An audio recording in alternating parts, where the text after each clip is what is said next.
அதனால எது சரியாகாது. நாம தொடர்ந்து உருவாக்கினா ஒரு தலைமுறையில் ஒரு மாற்றம் நாம கொண்டு வர முடியும். எல்லாம் இருக்கிறீங்களா இல்லைங்க, பண்ணணும் தானே. ஆரம்பிங்க. ஒரு இங்கே இருக்கிற 10 கிராமத்தில் ஒரு ஜிம்னாசியம் ஆரம்பிங்க. அட்லீஸ்ட் ஒரு 25-30 பேர் இளைஞர் விட்டுடுவாங்க குடிக்கிறது. கொஞ்சம் தசை வளர்த்துக்கணும், அது பண்ணணும், குஸ்தி பண்ணிக்கணும், ஏதோ பண்ணிக்கணும், ஆர்வம் வந்துவிடும்.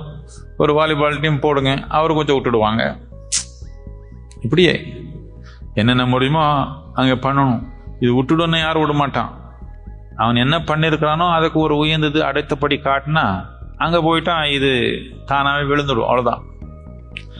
இப்படி பண்ணாதான் சமூகத்தில் வெற்றிகரமாக அதை உருவாக்க முடியும். விட்டுடுங்கன்னு போதனை பண்ண